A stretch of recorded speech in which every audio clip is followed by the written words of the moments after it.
Imagine this. Rain pouring down like the sky itself was crying. A rusty old bus station in the middle of nowhere, and a 52-year-old woman clutching a small suitcase. Me, Marlene Hayes. I was shivering, soaked to the bone, counting the last few dollars in my purse, waiting for the son I raised alone to come pick me up like he promised. I had just lost my house to foreclosure. My health was falling apart, and the only person I had left in this world, my 28-year-old son Caleb, had sworn on everything holy that he would be there. I waited 6 hours. The last bus left, the lights went out, and still, no Caleb. He never came. He never even called. That night, under a flickering street lamp, I realized something that shattered what was left of my heart. My own son had abandoned me. But 15 years later, he came crawling back. And when he did, I looked him in the eyes, smiled the coldest smile of my life, and said 4 words that destroyed him. Stick with me, because this story is about betrayal deeper than you can imagine, and revenge sweeter than justice itself. My name is Marlene Hayes, and Caleb was my whole world. His father walked out when Caleb was 3, leaving nothing but unpaid bills and a goodbye note. From that day on, it was just the 2 of us against everything. I worked double shifts at the diner, cleaned offices at night, sewed his school uniforms when we couldn't afford new ones. Every extra penny went to him: baseball gloves, summer camps, the secondhand car on his 16th birthday. Caleb was charming. Everyone loved him. Teachers said he was going places. I believed it with every beat of my heart. When he got accepted into college 4 hours away, I sold my wedding ring, the only thing I had left from his father, to pay the first semester. He hugged me so tight that day and whispered, "Mom, one day I'm going to buy you a big house with a garden. I promise." I lived for that promise. Even when the calls became shorter, the visits stopped, and the "I'm busy, Mom" texts piled up, I kept believing, until the day I lost everything and needed him most. 15 years ago, the bank took the house. My arthritis got so bad I couldn't work anymore. Doctors said I needed surgery I couldn't afford. I was drowning. With shaking hands, I called Caleb. He sounded annoyed at first, like I was interrupting something important.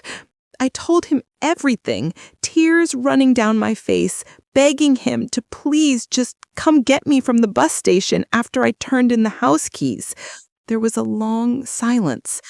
Then he said, "Mom, I can't. Sarah's pregnant. We just put a deposit on a new condo. I'm about to get promoted. I can't drop everything right now." I begged. I cried. I reminded him of every sacrifice. He sighed and said, "I'll send you $200 through Venmo. Take a Greyhound somewhere. You'll figure it out." Click. He hung up. That $200 never came. That night at the bus station, I sat on a metal bench until sunrise, clutching a photo of us from his high school graduation, wondering how the little boy who used to cry if I was 5 minutes late picking him up could leave his own mother to the streets. I survived. Barely. Shelters, church basements, cleaning houses again, even though every step felt like knives in my joints. I wrote Caleb letters. He never answered. Left voicemails. He never returned. Then one day, his number stopped working altogether. I found out through an old neighbor that he'd gotten married, had 2 beautiful kids, bought that big house he once promised me. And he changed his last name to his wife's, erased Hayes completely. He erased me For 15 years, I carried that pain like a second skeleton.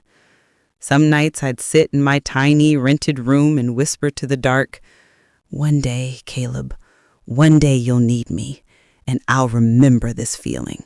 15 years later, almost to the day, I was 67 years old, finally living in a small but cozy apartment I earned with my own hands after starting a little baking business from my kitchen. The doorbell rang. I opened it, and there he was, Caleb, older, thinner, expensive suit wrinkled, eyes red from crying. Behind him stood his wife, Sarah, holding their teenage daughter, both looking terrified. He fell to his knees right on my doorstep. "Mom, please, I'm so sorry. I need your help. Only you can save us." I didn't move, didn't speak, just looked down at the son who left me in the rain. And for the first time in 15 years, I smiled. I let them inside. Caleb could barely speak through the tears. Turns out his perfect life had collapsed. He'd been embezzling money from his company for years. Fancy cars, private schools, vacations. The company found out. He was facing prison. His wife was leaving him. The bank was taking the house. He needed $400,000 in 30 days to pay restitution, or he'd go away for 10, 15 years, and his kids would grow up without a father. And the only person who could give him that money was me. You see, my little baking business, it exploded during the pandemic. People loved my Grandma Ellie's comfort cookies. A big food company bought my recipe and brand last year. I became a multi-millionaire overnight. Caleb had seen me on the news.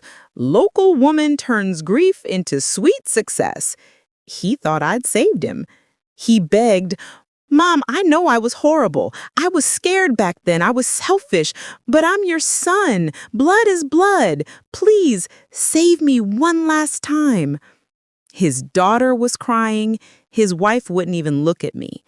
I poured them all tea, sat down across from him, and finally spoke. I looked my son, my only child, straight in the eyes and said, "Figure it out, Caleb." The room went dead silent. He blinked like he didn't understand.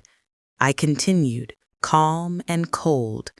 "You told me to figure it out with $200 that never came when I had nothing. Now you have a family, a name that's not even mine, and consequences you created. So, figure it out."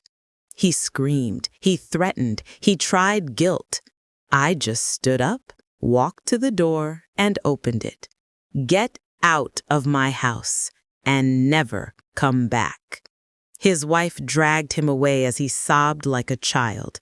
I closed the door, leaned against it, and for the first time in 15 years, I felt free. A month later, I heard through a mutual acquaintance that Caleb took a plea deal, 5 years in prison. His wife divorced him, the kids are with her. And me? I started a charity with part of the money, scholarships for single mothers and abandoned seniors. Every recipient gets a card that says, "Never let someone's betrayal define your worth. Rise anyway." I forgave Caleb in my heart, not for him, but for me. Forgiveness doesn't mean access. Some betrayals cut so deep that the kindest thing you can do is walk away and let life teach the lesson you no longer have to. If you're watching this and someone abandoned you when you needed them most, know this: your story isn't over. Sometimes the sweetest revenge isn't destroying them. It's building a life so beautiful they can't touch it, then smiling when they realize what they lost. Drop a comment below and tell me, where in the world are you watching from right now? And did this story hit you in the feels or make you angry for Marlene? If it did, smash that like button, share this with someone who needs to hear they're worth more, and subscribe with notifications on. Because every week we expose betrayal and celebrate the comeback. I'll see you in the next one. Stay strong. You've got this.